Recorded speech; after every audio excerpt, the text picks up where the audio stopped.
yo les traje un mensaje que el Señor me estuvo hablando estas semanas y que me confirmó esta última semana justamente, que se llama Somos soldados del ejército de Dios. ¿Cuántos lo sabían? Amén.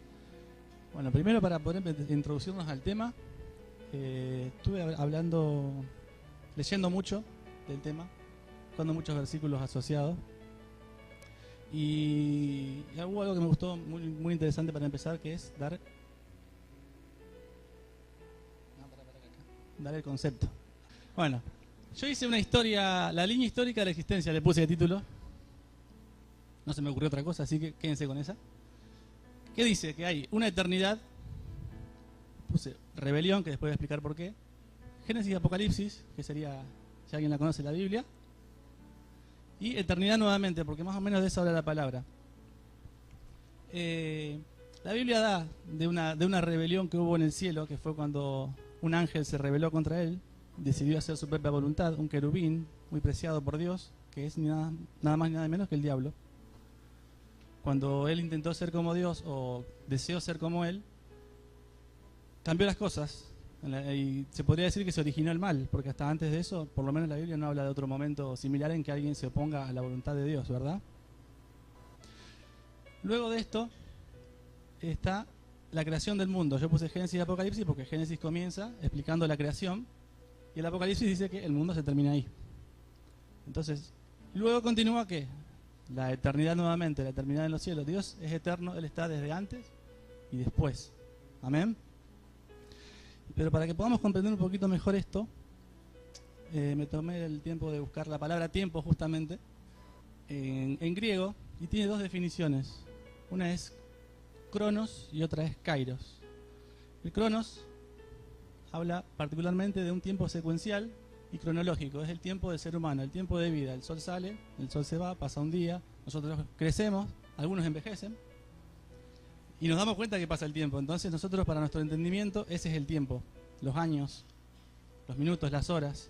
En cambio, Dios es eterno, entonces Él no está muy apurado. Él maneja otros tiempos. El kairos.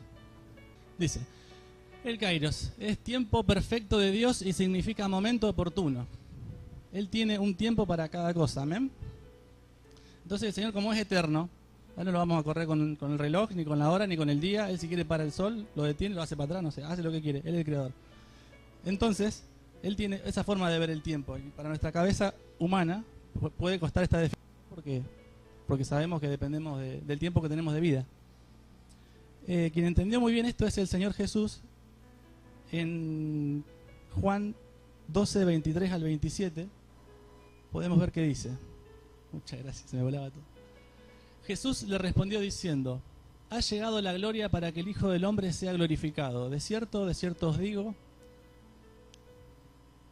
que si el grano de trigo no cae en la tierra y muere, queda solo, pero si muere, lleva mucho fruto.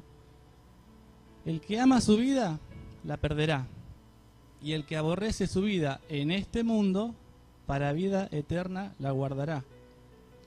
Y luego dice: si alguno me sirve, sígame, y donde yo estuviere, así también estará mi servidor.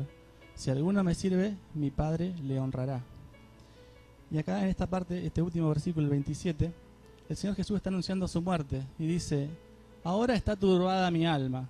¿Y qué diré? Padre, sálvame de esta hora. Mas para esto he llegado a esta hora. En esto el Señor Jesús nos está diciendo que ese es un tiempo de Dios, un tiempo del kairos, es el tiempo en que Él debe ser entregado. Entonces dice: ahora está turbada mi alma. Por supuesto, decimos: Jesús, ¿cómo va a tener miedo? No, Él fue humano. Él sintió igual que nosotros. Esa era la idea de que Él venga a esta tierra, darnos el ejemplo de cómo vivir con un cuerpo humano en esta tierra. Y entonces Él dice: mas para esto he llegado a esta hora. Ella tenía una misión encomendada por Dios. Él sabía que este era el tiempo. Amén. ¿Se entendió? Perfecto. Entonces tenemos el tiempo del hombre y el tiempo de Dios. Volviendo hacia atrás, y me sigue muy bien. Dice: para este tiempo he venido. Cuando habla de venir, habla de Génesis al Apocalipsis, habla del mundo, está en esta tierra, está fuera de toda eternidad. En este momento el tiempo es ese, el lugar donde Él tiene que estar. Para aquellos que hayan hecho el servicio militar, pueden tener el término teatro de operaciones. El teatro de operaciones es en la guerra el lugar geográfico donde se desenvuelve el conflicto, las batallas, digamos. Para hacer un ejemplo claro, en la guerra de Malvinas, por ejemplo, que nosotros tuvimos lamentablemente, el teatro de operaciones era las islas del Atlántico Sur, o sea, las islas de Malvinas. No había combate ni en tierra inglesa ni en tierra argentina. O eso es lo que estaba establecido, por lo menos. Después lo que pasó es otra parte de la historia. Entonces, volviendo a nuestro ejemplo de la línea histórica, el teatro de operaciones sería el mundo, que está entre Génesis y Apocalipsis, lo que la palabra nos enseña, ¿no? Y este es el lugar donde nosotros tenemos que combatir. Mientras estamos vivos, mientras estamos en esta vida, tenemos esta batalla que librar en este lugar. Amén. Como vemos, la guerra tiene entonces un principio y un fin que está entre Génesis y Apocalipsis, y después continúa la eternidad. Y esto es lo que yo quiero que les quede claro, esta conciencia del estado del tiempo respecto a la historia de la existencia, no solamente de este mundo. Bueno, como buenos soldados del Señor, tenemos que prepararnos. Y bueno, lo esencial para un soldado para poder simplemente pisar el campo de batalla es, primeramente, enfrentar la decisión. Como habló prédicas atrás el pastor Oscar, cuando habló de o matás o te matas, se llamaba la prédica. Sí, habló del rey David cuando tuvo que enfrentar al gigante. Que bueno, más allá de todo lo que la historia contraria que todos conocemos, él hizo un hincapié muy importante en enfrentar la decisión de decidirse de batallar contra el gigante.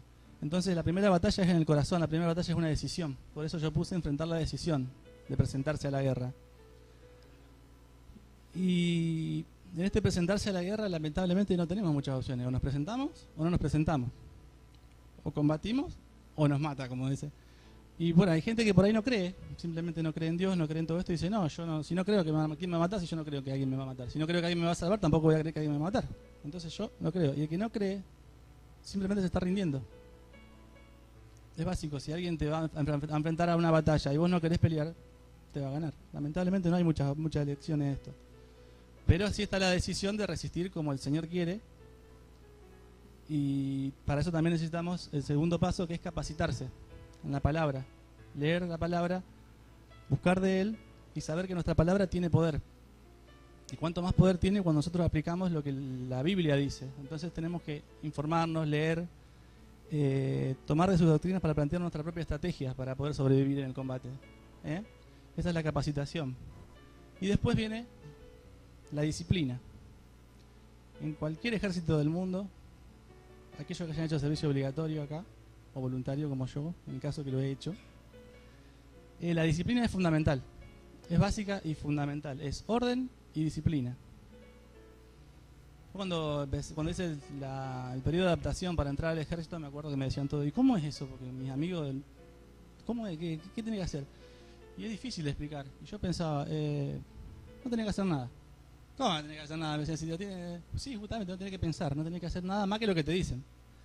De las 6 de la mañana a las 10 de la noche que estás despierto, tenés que cumplir orden. Entonces no, es fácil, porque no tenés que pensar, tenés que hacer lo que te dicen, ni más ni menos. No es muy agradable, pero tenés que hacer lo que te dicen, no tenés voluntad. Te dan media hora solamente en ese lugar para tomarte después de la comida, un tiempo para hacer una digestión y relajarte. Media hora el almuerzo, media hora la cena. Y después la vida sigue con la orden. Vamos para acá, vamos para allá, a hacer esto, a hacer aquello. Es así, es sencillo, es disciplina.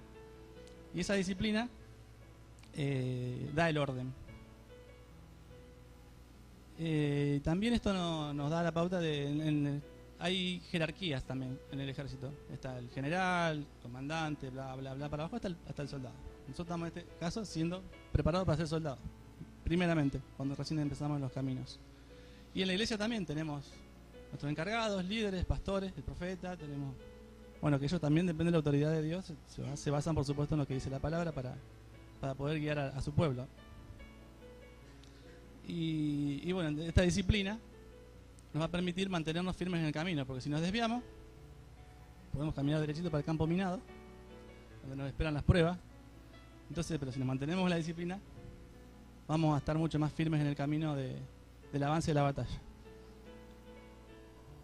Mateo 28, 19, 20 dice: por tanto, id y haced discípulos a todas las naciones, bautizándolos en el nombre del Padre, del Hijo y del Espíritu Santo, enseñándoles que guarden todas las cosas que os he mandado, y he aquí yo estoy con vosotros todos los días, hasta el fin del mundo. Amén, dice. Esto nos está hablando de lo que toda batalla necesita, una misión, porque si no, ¿para qué peleamos? Tenemos que tener un objetivo, una misión. Y el Señor Jesús es claro en la misión que nos está dando. Nos está diciendo que pasemos el mensaje para que todos se bauticen, para que todos sean salvos. Y nos da una promesa también, una palabra de aliento. Como siempre antes de salir a la batalla hay unas palabras de aliento para que salgan todos envalentonados, ¿no? Él nos dice que Él estará con nosotros hasta el fin del mundo. Ahí está hablando también de un tiempo de Dios, del Kairos, porque nos dice hasta el año 2027, por ahí, calculable, no nos está dando una fecha exacta, no está dando un tiempo en Cronos, nos está dando en Kairos, en el tiempo de Dios. Dice hasta el fin del mundo, el Señor sabe cuándo es ese tiempo. Así que la batalla lamentablemente no terminó, estamos en guerra todavía, sépanlo, así que no hay que dormirse. En 1 Pedro 5:8 dice: sed sobrios y velad, porque vuestro adversario el diablo, como león rugiente, anda alrededor buscando a quien devorar. Y lo asocié junto con Mateo 26:41, que dice: velad y orad, para que no entréis en tentación. El espíritu a la verdad está dispuesto, pero la carne es débil. Y bueno, como en toda guerra, también tenemos que tener un enemigo, si no, ¿contra quién peleamos? El primer enemigo es el diablo, por supuesto, que dice que está atento, buscando a quien devorar. Y después puse seguido este versículo que dice que la carne es débil. Entonces nosotros tenemos nuestro primer enemigo, que también nos tiene que ayudar tenemos que combatir para enfrentar la decisión, nosotros mismos. Tenemos que estar decididos. Y no solamente tenemos ese obstáculo, sino que tenemos un cuerpo que es de este mundo. Entonces se va a contraponer a los deseos del espíritu. Somos débiles, la carne es débil, dice la palabra, y el enemigo lo sabe. El enemigo sabe a veces más que nosotros acerca de Dios y de su palabra. Es porque Él es un estratega, Él vino acá para engañar. Y lo que más va a hacer es tratar de tentarnos a que caigamos en nuestras debilidades, justamente. Bueno, vemos el ejemplo claro en Eva, por ejemplo. La serpiente no fue, le dio la manzana ni se la puso en la boca ni lo obligó a comerla. Simplemente le tiró una pregunta. Le fue invadiendo el pensamiento, lo hizo reflexionar en contra de Dios hasta que, por su propia naturaleza, cayó en desobediencia, primeramente. Ese es un ejemplo conocido y práctico de cómo actúa el enemigo. Él vino para engañar y destruir, dice la palabra. Y conociendo nuestras debilidades, lo que más va a hacer es tentarnos para que nosotros mismos caigamos. Caigamos en desgracia y perdamos la bendición del Señor. Para que nos desviemos de ese camino, como decíamos antes, para que perdamos la disciplina y caminemos perdidos por el campo de batalla. Las tentaciones, por ahí alguno puede llegar a pensar, yo dentro de todo, esto no hago, esto sí hago.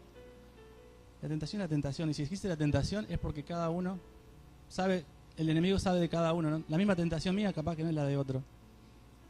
Y yo estaba pensando en ejemplos para darle esto, para ser un poco más explicativo, ¿no? Y sin hablar tanto de pecado, hablar un ejemplo sencillo y cotidiano de la vida, acá donde le toca mirando de reojo a mi esposa. Porque, por ejemplo, yo pensé, fin de año, se acercan las fiestas, alguna fiesta hay de aparte, que tenemos que ajustar el cinto, el pantalón que hace mucho que no lo ponía. Tenemos que achicarnos, aparte de que sacarse la remera después en enero. Hay que hacer dieta, siempre esta vez aquí no está, a ver quién está en dieta. A la fuerza, hay uno que le levantaron la mano por ahí. Hay uno que, claro, sí, la voluntad ahí se la doblegaron, le hicieron la mano así, bueno. Estamos en dieta, yo no voy a dar ejemplo ni nombre, pero estoy mirando. Y sé que, y bueno, también, vamos a volver más a mi caso.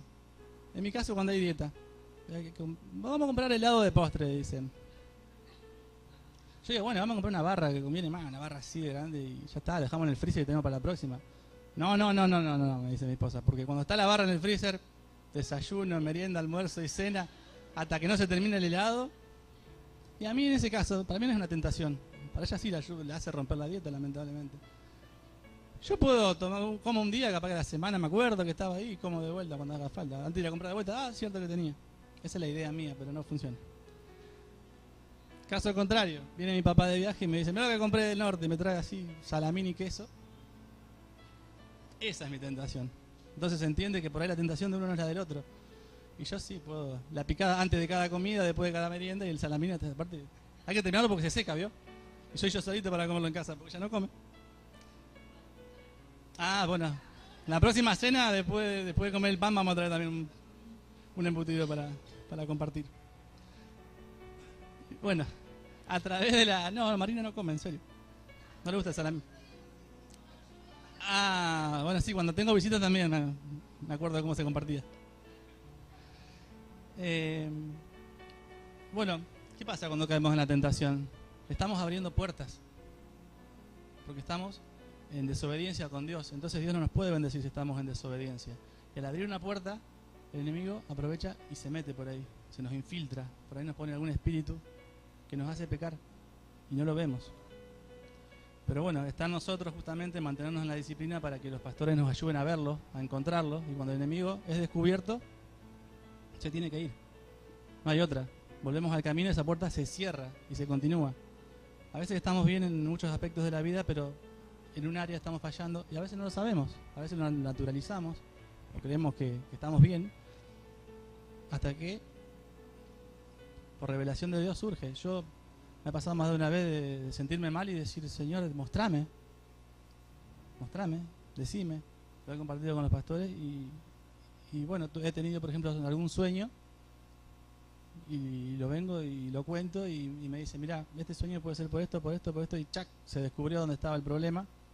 Puerta cerrada y empezamos de vuelta hasta que abra otra, porque lamentablemente somos humanos y nos cerramos con llave. Somos muy confianzudos en eso a veces los cristianos.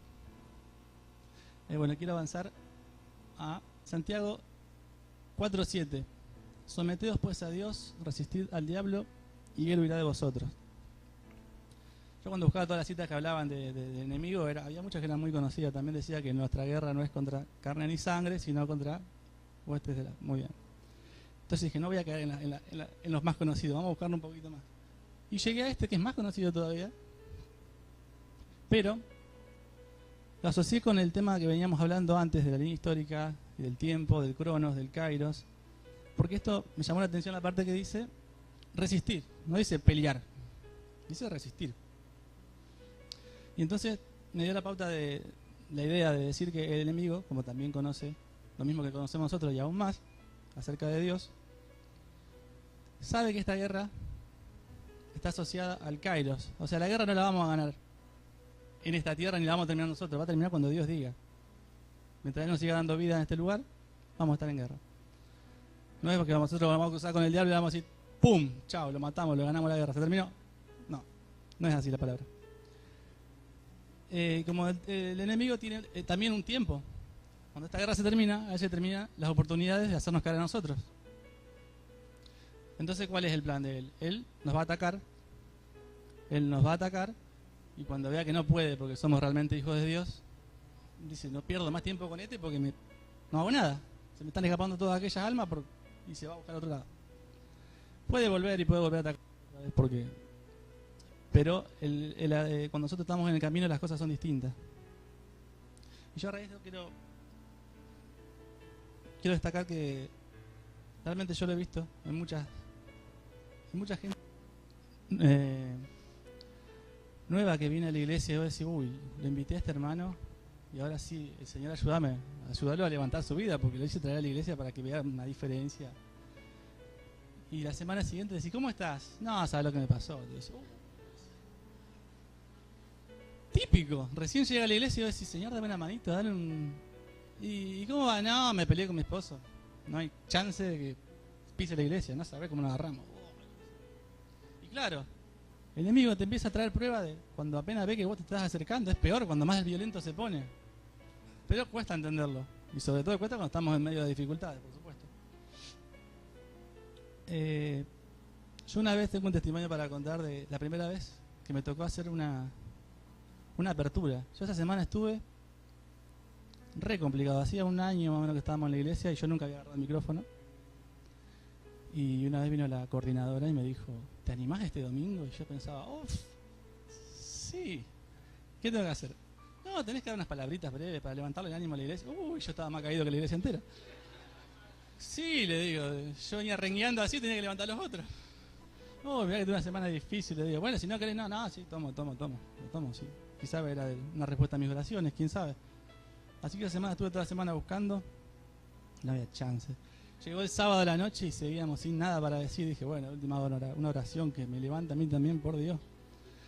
Y me puse a orar y dije, Señor, vos me tenés que dar, porque tu palabra dice que yo no soy el más hábil, y la primera vez que iba a hablar, hasta tenía nervios de agarrar el micrófono, pero él me tenía que dar algo para la iglesia.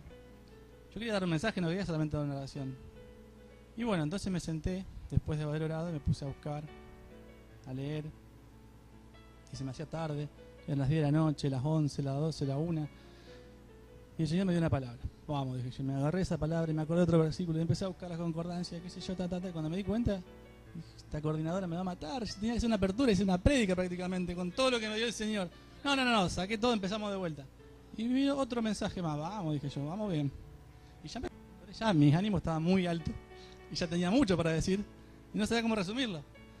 Y dije, tengo hasta 3 mensajes distintos en uno solo, de tan largo que se me hizo el choclo, y eran las 3 de la mañana. Dije, bueno, yo me voy a acostar, Señor, dame un sueño, algo, revelame, ¿qué digo mañana? Mañana cuando me levante, lo primero que me acuerdo lo anoto, y eso va a salir. Ya está. Me acosté a dormir tranquilo porque tenía de sobra, el problema era resumirlo. Y bueno, me presenté, me tocó el momento de la apertura, me puse nervioso, lógicamente, como antes de pasar ahora. Eso nunca se va. Y di la apertura y realmente me sentí muy, muy contento porque tuve realmente algo para decir que era de Dios. No había duda de que era de Dios porque a mí me había funcionado primero. Yo vine con todos los ánimos arriba como para poder levantar realmente a la congregación. Bueno, di un mensaje para entrar en la alabanza como corresponde. Y me sentí muy contento. De ahí me fui hasta el micrófono porque en ese tiempo yo cantaba. Así que me acomodaba el micrófono, venía, daba el mensaje, me acomodaba la canción, me iba, cantaba, estaba en toda la cancha. Éramos poquitos todavía. Y bueno, terminó la reunión. Yo me acuerdo de una canción muy difícil que era la última. Y yo decía, ¿cómo habrá salido? Capaz que desafiné esa parte que siempre me costaba. Y entonces me estoy juntando los micrófonos, todo desarmando. Ya habíamos terminado la reunión. Se acerca la pastora y me dice, Dani, qué lindo. Yo dije, bueno, el ensayo funcionó. A pesar de que me costaba la canción. Y no hablaba de eso, hablaba de la apertura. Ya me había olvidado de la apertura. Le digo, sí, ensayamos bastante. No, la apertura, me dice. No era mi ministerio, evidentemente. Me dice, no, qué linda apertura que diste. Dice, vos sabés que en ese momento el Señor me habló. Y me dijo que hoy se ha levantado un predicador. Yo me acuerdo de ese momento, fue tremendo para mí. Y entonces ahí estaba el porqué de mis batallas en la semana. Dije yo, el Señor me respondió. ¿Por qué tuve tanta lucha? Porque el diablo sabía que yo me iba a levantar. Él sabe, él se entera. No sé cómo. Él tiene su método también tiene su poder. No como el de Dios, pero tiene más que nosotros por lo menos. Y más lucidez mental, evidentemente, porque yo estaba caído, y no entendía. Y bueno, realmente fue así. El Señor me levantó como predicador, y ya tenía mensaje, porque había guardado la apertura, así que imagínense, estaba entusiasmadísimo. Los nervios iban a seguir estando, por supuesto, pero yo ya tenía algo más o menos preparado, y la verdad me sorprendió mucho, yo no lo esperaba para nada. Pero bueno, esa fue la respuesta del por qué tanta batalla, ¿no? Por eso el enemigo te va a querer atacar cuando recién empieza tu ministerio. Es cuando más quiere atacarte, porque no quiere que te levantes, simplemente. Él se ve amenazado con eso. Y aparte, cuando vos te levantás, se levanta tu casa. Cuando vos te levantás, se levantan tus hijos. Cuando vos te levantás, se levantan tus vecinos. Cuando vos te levantás, todo el que ve tu testimonio sabe que Dios puede cambiar una vida. Amén. Bueno, vamos a proseguir con 1 Pedro 5, 8, 10. Sed sobrios y velad. Lo leímos recién, pero lo tengo que volver a poner. Porque vuestro adversario, el diablo, como león rugiente, anda alrededor buscando a quien devorar. Al cual, acá nos da un consejo, resistid firmes en la fe, sabiendo que los mismos padecimientos se van cumpliendo en vuestros hermanos en todo el mundo. Mas el Dios de toda gracia, que nos llamó a su gloria eterna en Jesucristo, después de que hayáis padecido un poco de tiempo, Él mismo os perfeccione, afirme, fortalezca y establezca. Yo acá subrayé con un color distinto esa parte, que dice, los mismos padecimientos se van cumpliendo en vuestros hermanos en todo el mundo. O sea, no es para mí solo la prueba, no es para el pastor, no es solamente para la gente de acá, sino para todo el mundo. Esto es una forma en que Dios nos prepara. Este padecimiento evidentemente es necesario. Y ahí remarqué un poco de tiempo, porque también es un tiempo de Kairos, ¿no dice? Cuando esté 2 añitos padeciendo, no, es un tiempo de Dios. Él sabe cuáles son las pruebas que necesitamos para fortalecernos. Y a veces, lamentablemente, no superamos la prueba y volvemos a la misma prueba y volvemos. Y ese tiempo se puede llegar a extender o se puede acortar, depende de nuestras ganas de crecer, nuestra decisión de nuestro corazón. Si nosotros realmente nos podemos entregar a Dios y podemos decir, bueno, me pongo en el camino, me pongo y me pongo. Depende de nosotros. Entonces, un poco de tiempo puso. No se comprometió mucho con el Cronos, dijo, vamos con el Kairos, un poco de tiempo. Hebreos 3, 12, 13, desde la versión Dios habla hoy, dice, hermanos, cuídense de que ninguno de ustedes tenga un corazón tan malo e incrédulo que se aparte del Dios viviente. Al contrario, anímense, unos a otros cada día mientras dura ese hoy de que habla la Escritura, para que ninguno de ustedes sea engañado por el pecado y su corazón se vuelva rebelde. Acá nos está hablando a la iglesia de no ser como el pueblo de Israel, por ejemplo, que cuando el Señor les daba bendición, les daba milagros, estaban viviendo un tiempo de paz, enseguida se olvidaban, se volvían a otros dioses inclusive, y volvían al pecado. Como que viendo tanto milagro en su vida. Cuando estamos en el tiempo de aflicciones, nos aferramos, pero después tenemos el tiempo de paz y nos descuidamos, justamente nos descuidamos del camino. Y también resalté la palabra hoy, porque ese hoy se refiere al tiempo de hoy. Ese hoy, la palabra hoy es hoy, no es mañana ni pasado. Si yo te digo hoy, es hoy. Y la palabra dice hoy y va a seguir siendo hoy. Y mañana te voy a contar el mismo mensaje y va a seguir siendo hoy. Se está refiriendo al tiempo que tenemos en esta vida.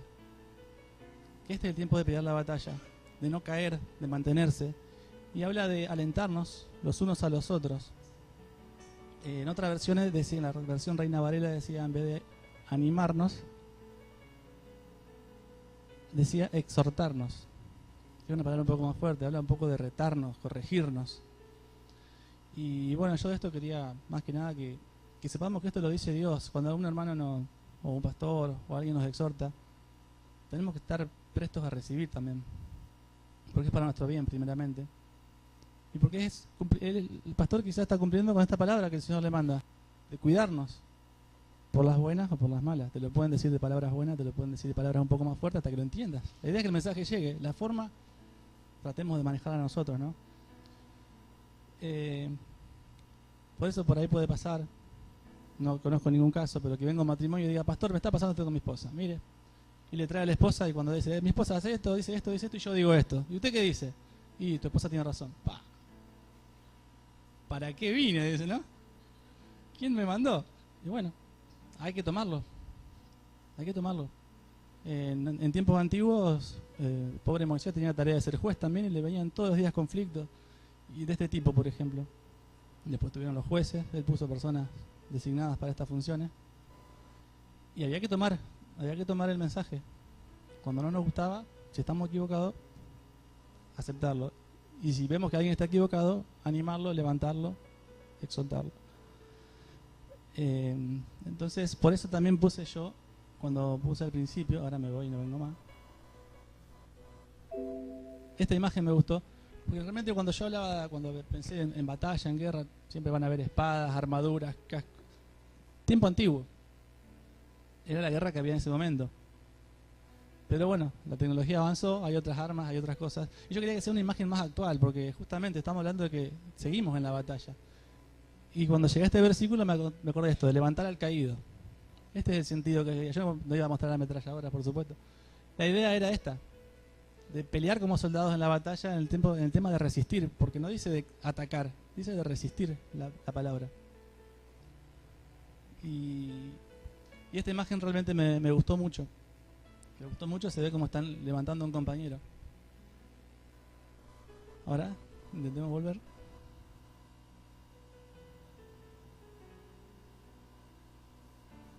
Me pasé, ahí está. Hechos 12, 4 al 5 dice: y habiéndole tomado preso, le puso en la cárcel entregándole a 4 grupos de 4 soldados, cada uno, para que le cuidasen. y se proponía sacarle al pueblo después de la Pascua. Esto que decía, sacarlo a juicio del pueblo, juzgarlo. Estaban persiguiendo cristianos. Y hablaba de Pedro. Por eso dice en el 5. Así que Pedro estaba custodiado en la cárcel, pero la iglesia hacía sin cesar oraciones a Dios por él.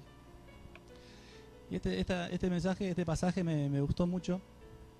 Está hablando de otra tarea que también tenemos que hacer como soldados de Dios, que es juntarnos a orar para desatar la guerra espiritual, que es la que nosotros no alcanzamos. Hay cosas que podemos hacer por los hermanos y hay cosas que solo Dios puede, pero si se lo pedimos. Cuando nosotros lo pedimos, hay una canción que dice: la oración abre los cielos.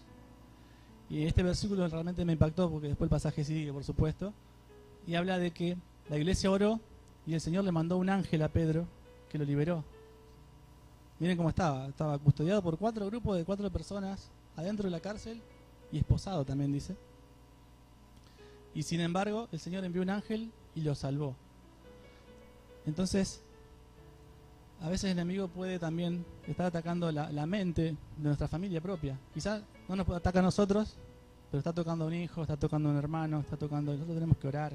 Nosotros tenemos que venir acá, como hacemos en las reuniones de los miércoles, por ejemplo, que nos sentamos en grupos, en pelotones sería, y nos decimos nuestros motivos de oración los unos a los otros y oramos y nos bendecimos. Eso es guerra espiritual desde nuestra posición. Desde lo que podemos hacer no tenemos poderes espirituales sobrenaturales, pero el Señor sí.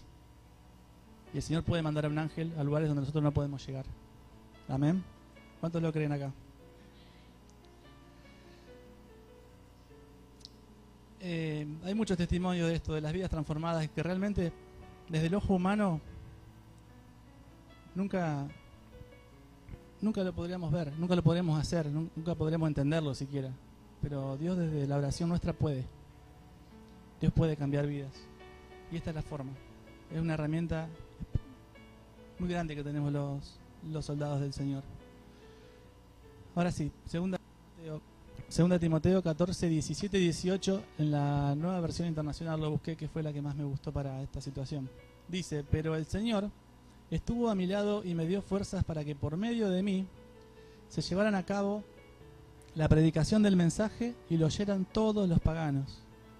Y fui librado de la boca del león. El Señor me librará de todo mal, me preservará para su reino celestial. A Él sea la gloria por los siglos de los siglos. Amén. Hay mucho para sacar de esta palabra, realmente es muy poderosa. Habla de... Pablo estaba hablando en este momento, escribiendo la epístola de 2 Timoteo, y habla de que él cumplió con su misión, con esa misión que fue dada por Jesús de pasar el mensaje hasta el último tiempo. Y dice que el Señor lo estuvo ayudando, da testimonio en este momento de que el Señor lo estuvo ayudando para que él pueda hablar a los paganos, con todo lo que eso en esa época conllevaba. Había persecución por ese motivo, y el Señor siempre lo libró. Y dice: y me preservará para su reino celestial. Está hablando de la promesa nueva. En tiempos pasados, cuando el pueblo de Israel estaba esclavo en Egipto, tenía una promesa de la tierra prometida. Ellos tuvieron varias batallas para poder llegar a eso. Y en un momento Dios le dijo a Josué, cuando quedó a cargo del ejército: mira que te mando que te esfuerces y que seas valiente. Y yo estaré contigo, le dice el Señor. Ya en tiempos muy antiguos. Y después el Señor Jesús en la misión, cuando nos da, también dice lo mismo. Dice que vayamos y compartamos este mensaje y que Él va a estar con nosotros. Y cuando leía esto, me acordaba de qué triste que tanta desobediencia, tanta falta de disciplina justamente del pueblo de Israel, hicieron que el Señor se enoje con ellos de una manera tremenda, tan tremenda, como hacerlos caminar 40 años por el desierto, y que ninguno de toda esa generación pueda ver la tierra prometida, incluyéndolo a Moisés, que es lo que más me impactó cuando leí eso.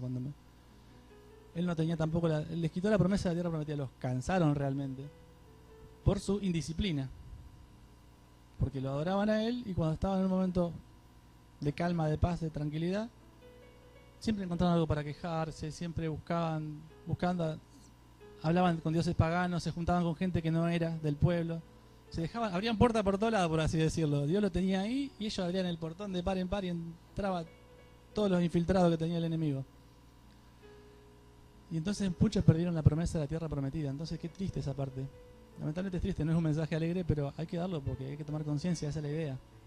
Y acá el Señor nos da una promesa parecida, nos dice que batallemos con esto, que resistamos, y la nueva promesa es la vida eterna con Él. Creamos o no creamos, vida eterna vamos a tener igual, el que cree y el que no cree. El tema es con quién la vamos a tener y de qué forma.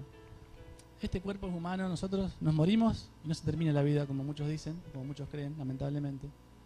La vida va a continuar, no en este cuerpo, va a continuar la vida eterna. Y es para esa vida para la que tenemos que invertir. Porque muchos por ahí atesoramos muchas cosas de este mundo, nos preocupamos mucho y no estamos ocupando del cielo. Esa es otra forma en que el diablo gana territorio.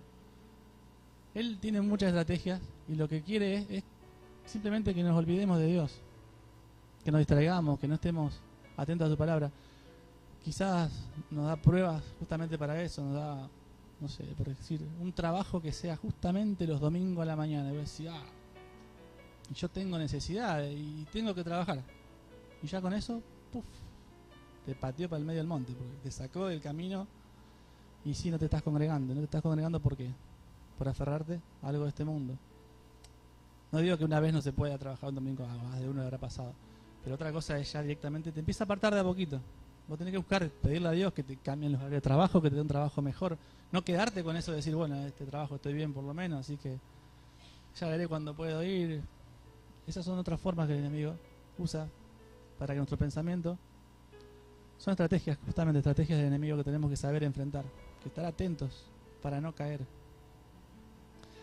Entonces, el mensaje que yo quería dejarles es este, justamente, que tengamos este pensamiento de saber que acá estamos librando una guerra que tiene un principio y un fin dado por Dios.